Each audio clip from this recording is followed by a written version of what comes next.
Well, all right. Thank you, everybody, for being here, and welcome to Honorano's presentation for the 2018 Velodyne World Safety Summit. I mean, we're so excited to be here as students from the University of Toronto. You know, we've heard such incredible discussion today about the future of AVs and how we have to technologically implement these. And we're really excited to take that and now start talking a little bit about the social responsibility perspectives that go along with this entire evolution. So I'm Robert. I'm Adam. And this, if this clicker worked, it did, is Zeus, the autonomous vehicle that we've been developing over the last year as part of the GM SAE AutoDrive Challenge. Now, for those of you who don't know, the challenge gets 8 universities from across North America to design, develop, and build a level 3 SAE autonomous vehicle by 2020. So you know it's going to be able to handle intersections, stop at stop signs, and do everything required for urban autonomous driving within the next 2 years. Our car can already achieve a lot of these milestones, and because of that, as you can see on the right, we actually came first place in last year's iteration of the AutoDrive Challenge. So at Honorano, we really believe that developing autonomous cars is important, not just for its own sake, but because of all of the social good that it can bring to our world. And we believe that as developers of autonomous vehicles, it's sort of our responsibility to take these benefits and implement them into the world. And so for the first half of the presentation, we'll talk a little bit about these benefits, and then we'll give some concrete examples as to how we do this directly in our own work. So let's get started. But before we start, we've got to remember that when we talk about autonomous vehicles, it's not just the cars that we're referring to. It's the entire ecosystem of infrastructure that surrounds AVs, the new mobility ecosystem. The new mobility ecosystem is integrated, meaning that it combines the cars themselves with roadside infrastructure and data sharing processes to create a more collaborative environment. It's intelligent because the data and the communication which happens is used to make smarter decisions, for example, to enable truck platooning to happen or to enable roadside communication. And most importantly, the new mobility ecosystem is cooperative because it makes sure that all components are working together to generate the information required. So let's start by talking about the health and wellness, quality of life benefits that come through autonomous vehicles.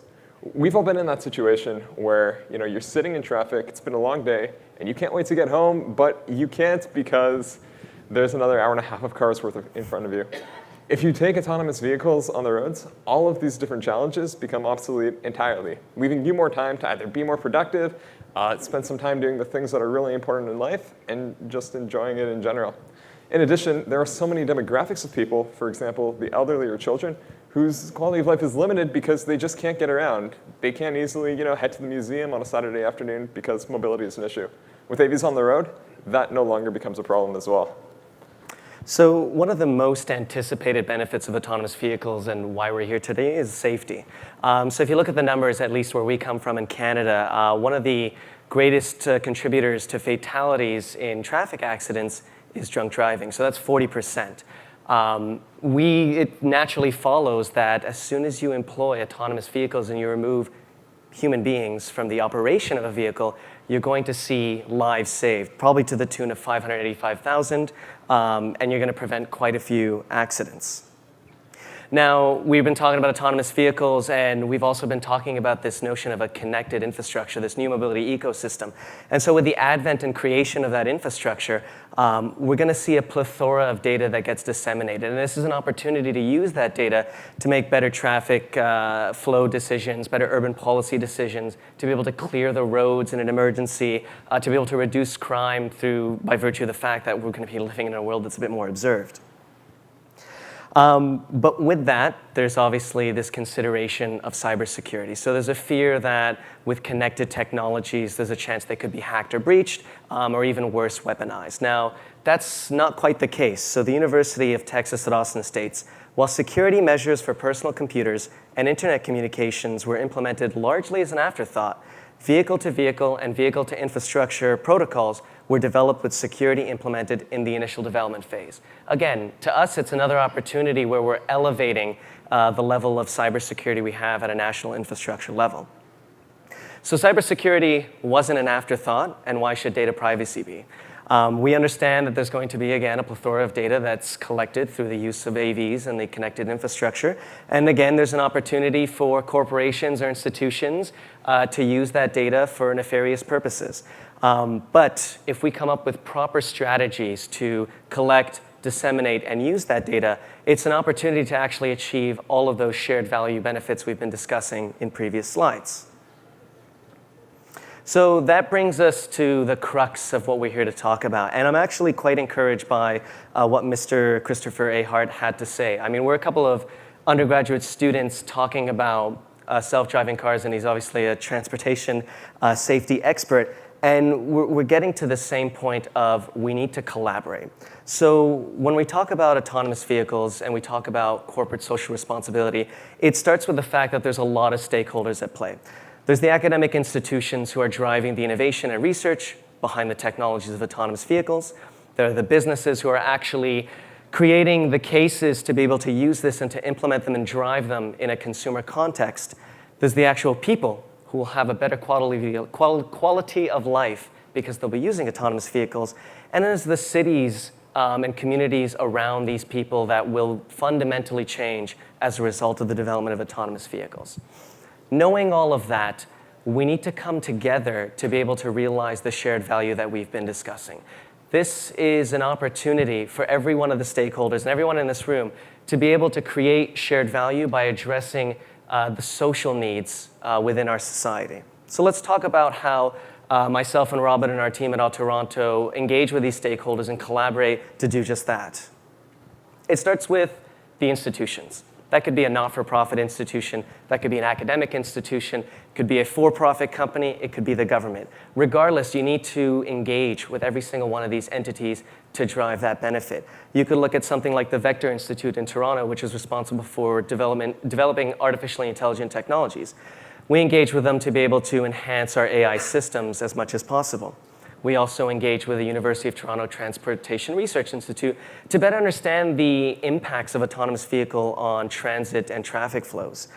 We also talk to our regulators and our government at a municipal and a provincial level to be able to get the proper licensing to use this, but also to have a conversation on how can we employ autonomous vehicles to solve civic issues, and so on and so forth. The next set of stakeholders is the academics themselves. These have been the people who have been behind the scenes in the innovation of autonomous vehicles that have made this possible with the collaboration in industry. It's not just any single academic domain, but rather it's a cross-faculty collaboration to be able to accomplish this. And when you fund these individuals and when you collaborate with them, you're able to fund labs, you're able to fund resources, you're able to fund a network of researchers and academics who can continue to do this work. And you might have noticed on there, there's also the Munk School of Global Affairs. That just speaks to the fact that the problem of developing autonomous vehicles is partially an engineering problem, but also partially a social problem that we need to start addressing, and hence why we have a policy expert as part of our academic advisory board. So at Autoronto, we don't just believe that this sort of advisory role has to be limited to the academic sphere. We're very adamant also about going to industry and getting support and advice from the people who are really putting these cars on the road right now. You can see a wide array of sponsors that we have on the screen. And these partnerships are so much to us. Number one, they're financial support, and they've allowed us to really bring our technology in our car to the next level through their assistance. A special thank you to Velodyne for providing our LiDAR and making that possible. It also comes down to sharing of domain knowledge and getting that collaboration to make sure that the cars are implemented safely, along with joint research projects to make sure that whatever we do with our technology, we're continuing to push its boundaries. Then, in addition to the so-called executive collaboration, we also really believe in going to the public and going to the general community because, as was said earlier in the day, it's the public who is a little bit skeptical about AVs right now, and it's the public who we really need to get excited about all of the potential benefits that this technology brings. So, we've been at a variety of conferences from Elevate Toronto, one of the city's biggest tech conferences, to the Excite 2018 Future of the Autonomous Transportation Industry Conference. We've also talked in the University of Toronto community at events such as the Governing Council annual meeting, the Engineering Alumni Association meeting, and then we've also gone to the students and the public itself, holding information sessions, recruitment events, town hall meetings, and just continuing to discuss over and over and over again what we've been doing and the importance of having AVs in society as a whole. Then we also believe that the best way to share our message is to go to bigger platforms. And to do that, we shared our stories with a variety of media publications, everyone from Popular Mechanics to the Canadian Broadcasting Corporation. We're also very active on social media, sharing our stories there for, as the numbers on the screen show, a very large variety of people and a very large audience. So all of these different initiatives allow us to get our passion about AVs and our passion about the benefits that they bring to the world as a whole. So Robert and I clearly have a passion for autonomous vehicles, and we do believe it is the way of the future. But speaking to that, it's important to understand why it's important to us. So I've just said it is because it's the future for us, but it's key for every member in the audience here to understand why the development of autonomous vehicles and the future of autonomous vehicles is important to you.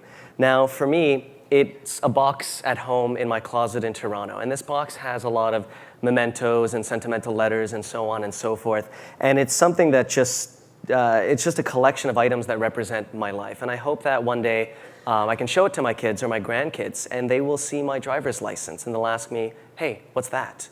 And to me, that will be a sign that they'll never have to experience the horrors of a traffic collision or having to be trained to operate this 1, 2, 3-ton machine on the roads. It's a safer future for me. Yeah, and I mean, for myself, while Adam's very focused on the future and our grandkids, I'm really thinking about the present. I spend a lot of time with my elderly grandfather, and I just see how happy that human interaction of any form, whether it's seeing his grandkids or going to visit his friends at the local espresso bar for coffee, I see how happy that makes him and how important that is for his quality of life. And I know that if AVs were on the road and if AVs were implemented, having those sort of experiences and getting that human connection would be so much easier. And I think that that's really, if we want to leave you with anything today, what we'd like to tell you. Every single one of us in this room has the opportunity to develop AVs in a way that benefits the people around us, whether that be people like Adam's grandkids or my grandfather. We really hope that every one of you is able to find such an opportunity. Thank you.